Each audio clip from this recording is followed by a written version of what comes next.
well, is there anything else you want to say about the United Nations work or the the campaigning work or on that side of stuff, the Well, I think advocacy what's work? quite interesting is like, so I'm leaving tomorrow, and I'll probably be gone for 10 days in total. But when I'm coming back from Rome at these big meetings, the the next day I'm running the Dublin City Marathon barefoot. Now, last year I did the same thing. I ran it barefoot, and I was really call out to.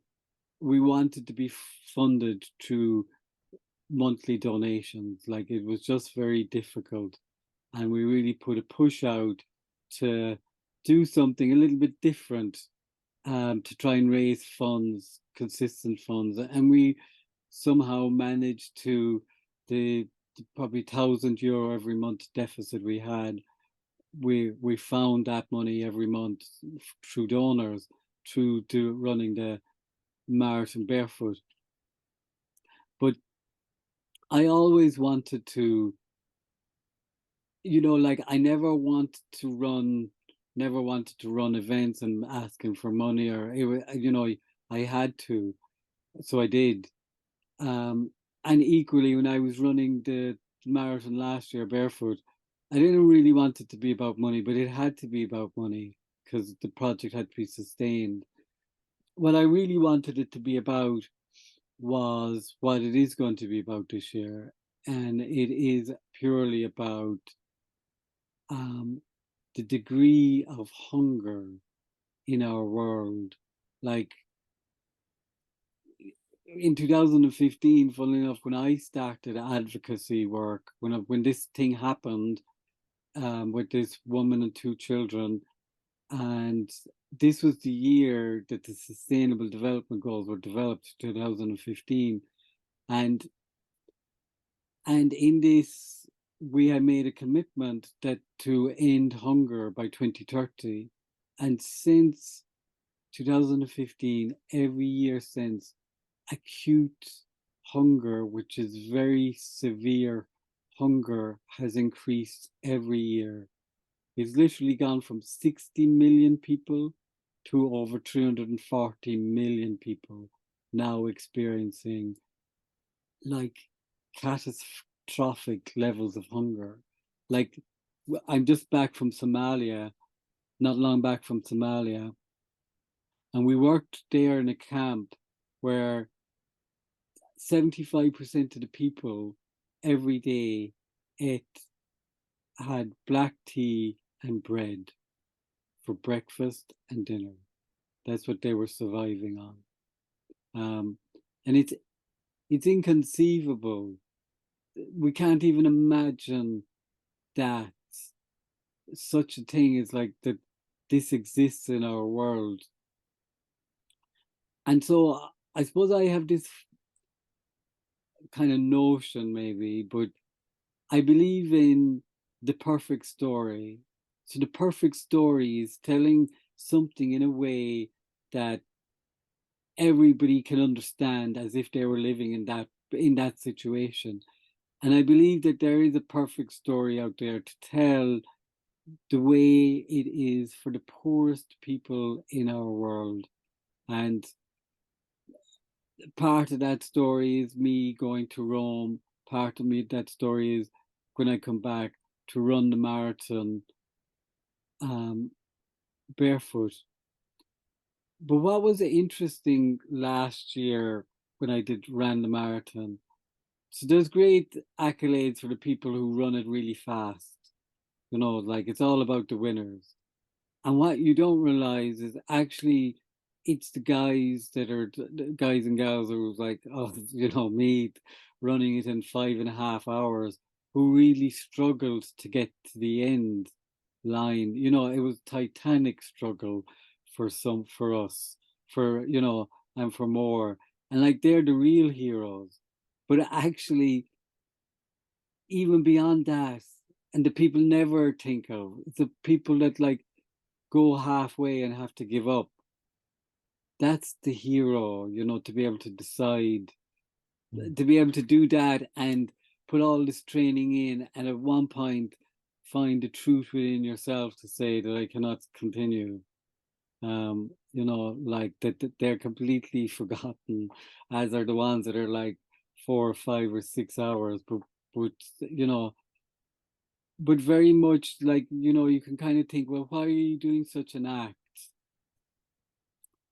And I think it's like, for me personally, it's because I can, and because as a human way to say stand in solidarity with people have so little, um, that's why I'm doing the marathon. Like, it's really tough, and like this year I actually don't know if I will succeed, because last year I did a lot of training, and this year I haven't done any training for the marathon. I've been so busy writing my reports, but so we'll see. So it's, what's interesting is for tonight, this is the like the next time I'm in Ireland, please God, in my home, I will have done this amazing journey to Rome, hopefully spoke for the poorest people in the world in a way that is kind of understandable and as articulate and heartfelt as I can be, and then come back down to the grassroots and do something to highlight the cause of extreme hunger. Because, you know, I deep down I'm convinced in the goodness of us, and the politics decide one thing, but I believe that we, if people understood what I saw, we would end hunger. It wouldn't be, it's not the politicians, it's our choice. You know, if we decide collectively to end hunger and extreme hunger, it'll be ended. Like, and I believe that that possibility is there. Generally in advocacy, we target the politicians, and that's what you're trying to do to create, but that's one level of advocacy, and that's where all the policy papers and all of that stuff comes in. But I firmly believe that the common person, the normal person on the street, if they have seen, felt what I feel and felt, and have seen, that that's how change will happen. You know, that's how we will make this world better, because for many reasons it's not better, and it's very bad for many people, but we have the power as individuals. Um, Thank you, Paddy. I could feel the resonance of your passion, and which grew out of your experiences. The rawness of those experiences comes through. And it's, again, quite remarkable to be working on the streets of Varanasi and in the villages of Varanasi, India, and in Somalia, in the camps where they have so little each day, black tea and bread. And then to be bringing these stories to the United Nations, and to do that in a way that is meeting the educated, the the approaches that are based on theory, and bringing that real life experience to meet the theories and being heard. um it's, again, repeating a little bit, but it's quite something. It's quite something. and then to be doing what you're doing with the marathon, that's another major statement of, as you say, solidarity, the best you can do, because you can do it. And um and I know there's lots of wishes for that in terms of publicity, and you're working on that, radio shows and whatever else, ways to use that gesture of solidarity to get publicity. Last year it was about money. This year you're just hoping to get that empathic, or that feeling that people can connect with, so that, as you say, the perfect story might be told, that people can feel and see through your eyes, if we want to say it like that. And were you about to say something else?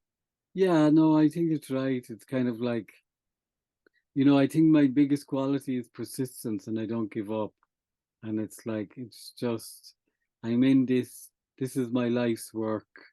And every part of, when you find your life's work, every part of the jigsaw, kind of even the pieces that don't seem to fit in anywhere, like last year, like it was quite extraordinary. Like all